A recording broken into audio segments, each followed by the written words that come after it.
មកស្គាល់លោកតាមេកន្ទ្រៀងជនជាតិដើមភាគតិចពណ៌កាន់តំណែង34ឆ្នាំហើយខេត្តបាត់ដំបងលោកតាលៀងឈើតដែលបច្ចុប្បន្នមានវ័យរហូតដល់83ឆ្នាំទៅហើយនោះត្រូវបានគេស្គាល់ថាជាតាខ្វាយចំនួនទី5នៃសហគមន៍ជនជាតិដើមភាគតិចពណ៌នៅភូមិភ្នំរីឃុំតាតោកស្រុកសំឡូតខេត្តបាត់ដំបងយោងតាមការបញ្ជាក់ពីនាយកដ្ឋានអភិវឌ្ឍជនជាតិដើមភាគតិចនៃក្រសួងអភិវឌ្ឍជនបទបានឲ្យដឹងថាលោកតាលៀងឈើតជាបុគ្គលត្រូវបានគេជ្រើសរើសជាមេកន្ទ្រៀងឬក្រាក់ស្រុកតែសម្រាប់ជនជាតិដើមភាគតិចពណ៌គេហៅថាតាខ្វាយឪខ្វាយឬម្ចាស់ស្រុកតាំងពីឆ្នាំ1990រហូតមកដល់សប្តាហ៍ថ្ងៃដែលគិតមកដល់ឆ្នាំ2024នេះលោកតាបានកាន់តំណែងអស់រយៈពេល34ឆ្នាំក្នុងតំណែងជាតាខ្វាយឪខ្វាយឬម្ចាស់ស្រុកមេកន្ទ្រៀងនោះលោកតាលៀងឈើត្រូវបានសហគមន៍ជនជាតិដើមភាគតិចពណ៌អះអាងថាលោកតាមានតួនាទីសំខាន់ណាស់នៅក្នុងសហគមន៍ក្នុងនាមជាបង្គោលដឹកនាំការសែនព្រេននិងជាបង្គោលដែលអ្នកភូមិគោរពជាពិសេសនោះលោកតាត្រូវបានគេជឿថា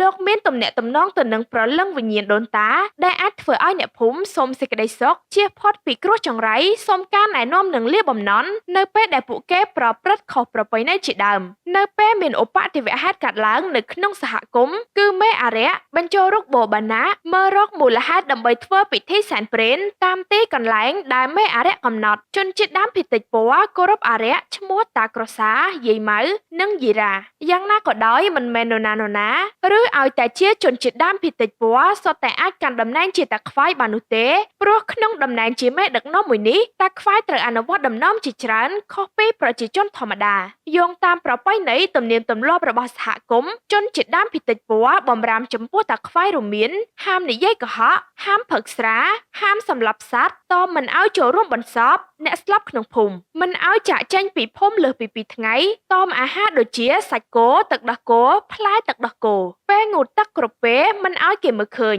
តម្រូវឲ្យទុកសក់វែងនិងស្លៀកក្បិនជារៀងរាល់ថ្ងៃមិនឲ្យរស់នៅផ្ទះល្អ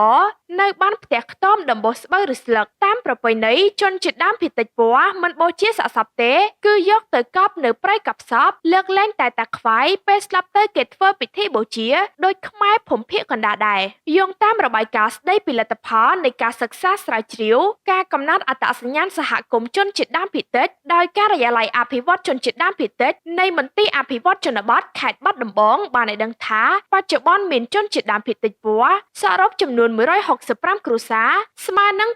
556នាក់ស្រី340នាក់កំពុងរស់នៅក្នុងភូមិភ្នំរីឃុំតាតោកស្រុកសំឡូតដែលមានចាស់ស្រុកឈ្មោះតាខ្វាយជាអ្នកគ្រប់គ្រងសហគមន៍តាមបែបប្រពៃណីនិងមេភូមិជាអ្នកគ្រប់គ្រងភូមិតាមបែបរដ្ឋបាលហើយពួកគេប្រើភាសាពណ៌សម្រាប់ប្រាស្រ័យទាក់ទងក្នុងសហគមន៍និងប្រើប្រាស់ភាសានិងអក្សរខ្មែរសម្រាប់ប្រាស្រ័យទាក់ទងក្រៅសហគមន៍និងជាផ្លូវការសម្រាប់ពិធីសែនព្រេនវិញមួយឆ្នាំជនជាតិដើមភាគតិចពណ៌ឡើងអ្នកតា4ដងគឺ